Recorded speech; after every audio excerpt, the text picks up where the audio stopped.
My stepfather didn't let me attend my mother's wedding because of my appearance. I broke off the engagement and put him in jail. I, Jane, am 18 years old, recently graduated from high school in the small town of Riverview. My story began 2 years ago when Robert, my mother's new boyfriend, entered our family. At first everything went well. He was friendly and seemed to genuinely care about us. But after some time, I noticed that behind his mask was a completely different person. When my mother left for work, Robert completely ignored me as if I were nothing. He did not talk to me, was not interested in my affairs and problems. But as soon as Mom returned home, he again turned into a caring and attentive quasi-father of the family. It was extremely strange and depressed me. This charade went on for over a year until my mom announced that she and Robert were getting married. I was happy for her, but also apprehensive about having to live full-time with Robert's two-faced behavior. As the wedding planning kicked into high gear, Robert kept up his act around my mom, but was cold and dismissive when she wasn't around. Then about a month before the big day, something happened that made Robert's true colors show. I was helping my mom go over the guest list when Robert stormed in, furious. He had just received the proofs from the photographer and noticed something he didn't like. My facial birthmark was visible in many of the photos. "Jane, you can't be in the wedding photos looking like that," he yelled at me. "Your birthmark is too distracting and unsightly. It will ruin all the pictures." I was stunned. The port wine-stained birthmark had always been a part of me, covering part of my cheek and eye. But Robert acted like it was some horrific disfigurement that had to be hidden away. My mom tried to reason with him, but he dug his heels in. Either Jane's not in the ceremony photos, or we postpone the wedding until she can get that thing removed, he shouted before storming out. My heart sank. I had prepared myself for Robert's split personality, but not outright cruelty over something I couldn't control. Mom apologized profusely while I fought back tears. Over the next few weeks, the tension in our household was palpable.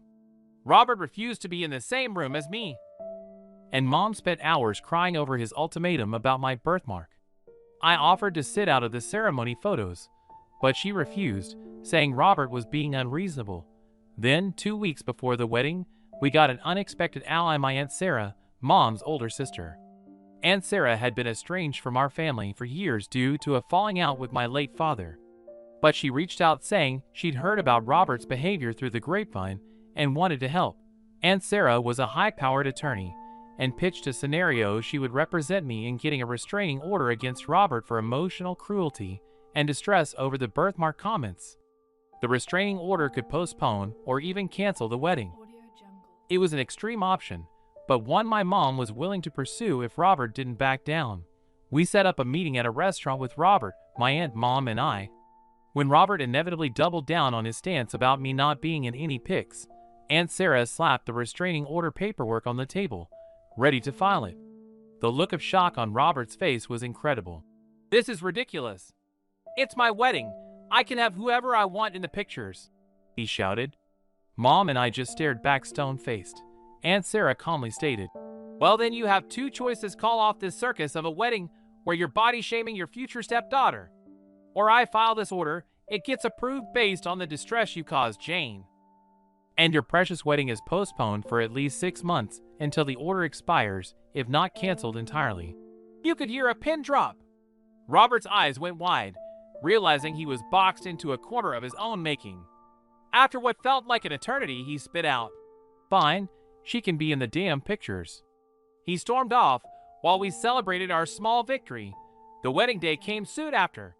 Although I smiled in the photos, I couldn't stop wondering what kind of persistent cruelty Robert had in store for me as his new stepfather.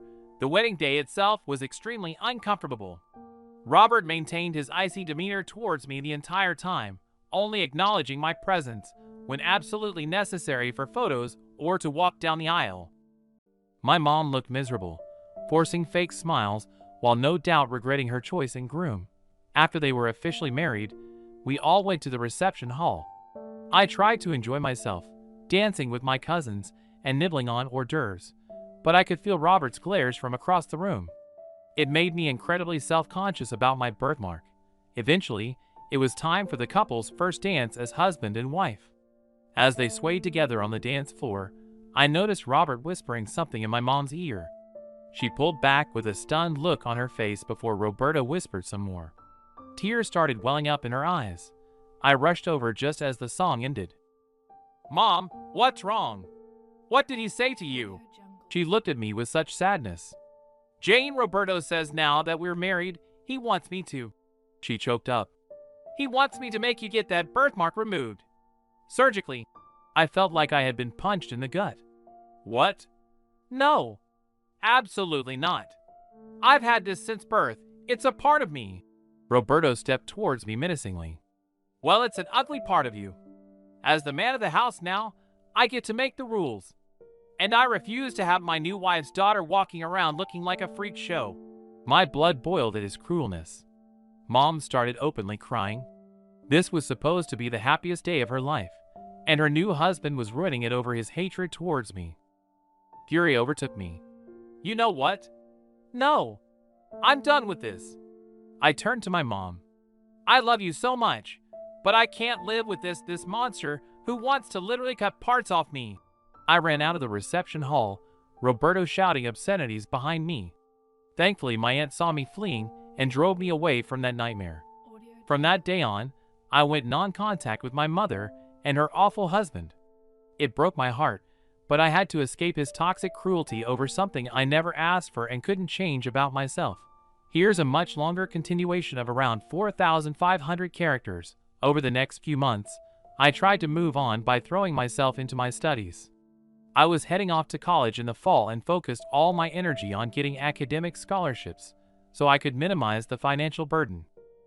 My Aunt Sarah was incredibly supportive, letting me stay with her and even hooking me up with a summer internship at her law firm. Still, I couldn't fully escape the hurt and confusion over my mom's choice. We had been so close before Roberto came along. How could she just abandon me to his cruelty over my birthmark? The few times I tentatively reached out, she made feeble excuses about keeping the peace in her new marriage.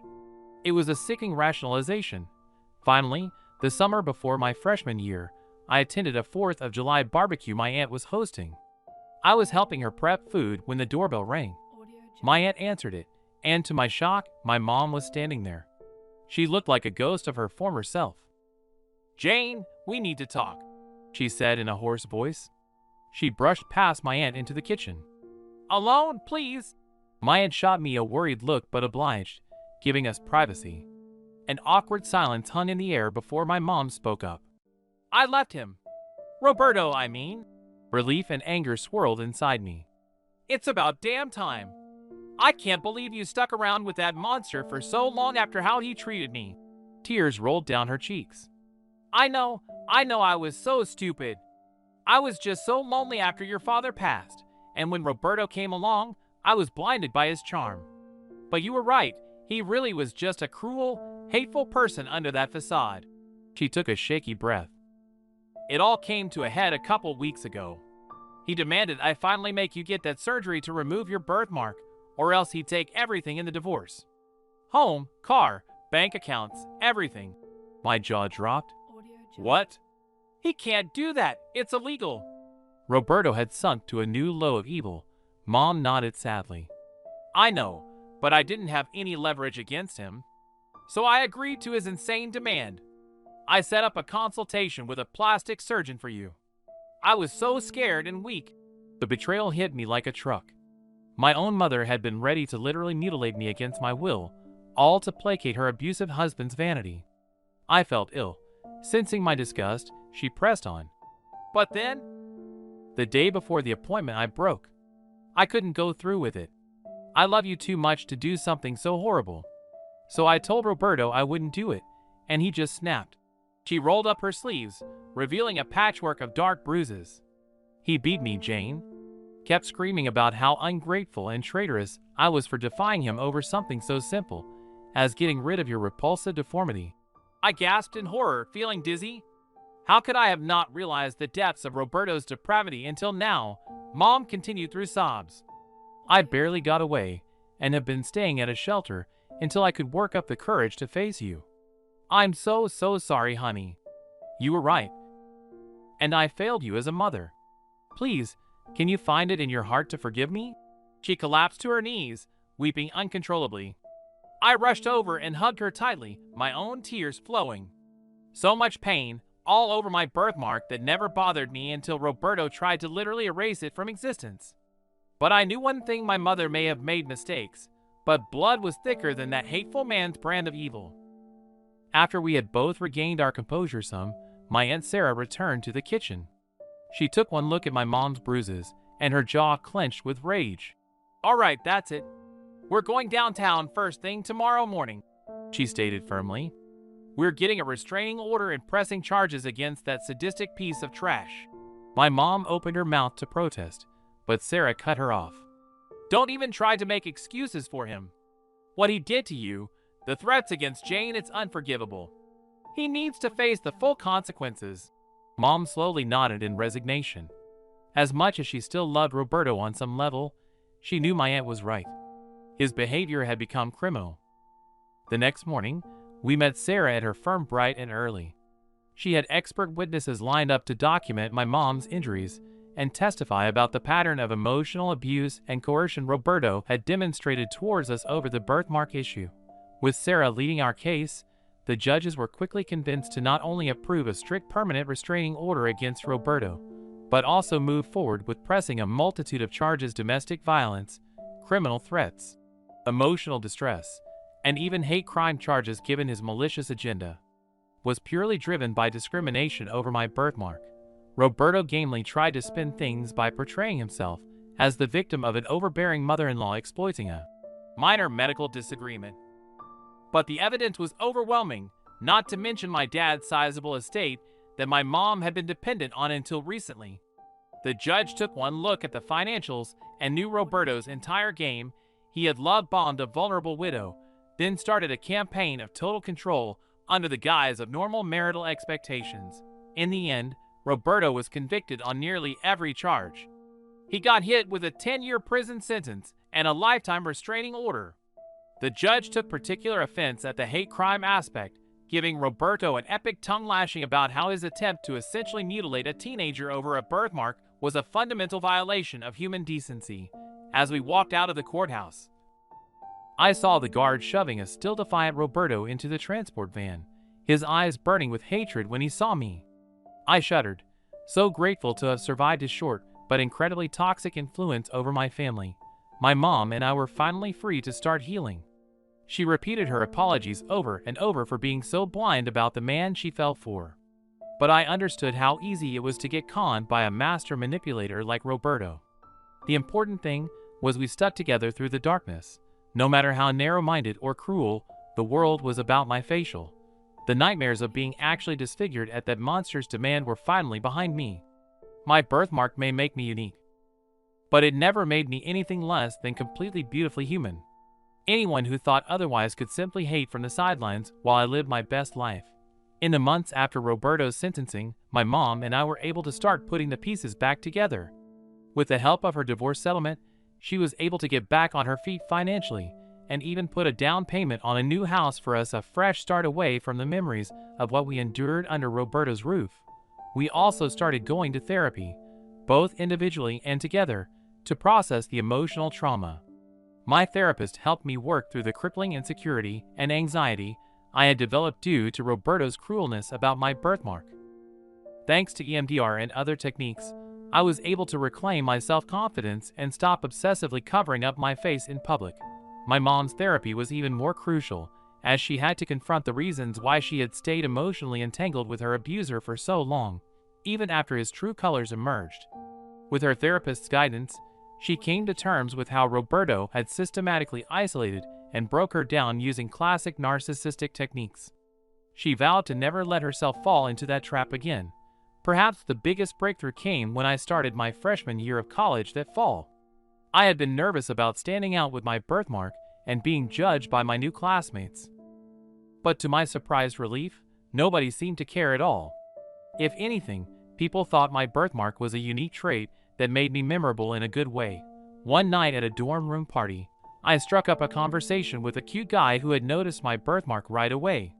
Bracing for mean-spirited comments, I was stunned when he simply smiled and said, "That birthmark is a total work of art on you. Makes your whole face glow in the most amazing way." I must have blushed beet red, because he laughed and kept piling on the genuine compliments until I finally relaxed. It was such a weight-off feeling accepted and appreciated for my facial difference, as he politely called it.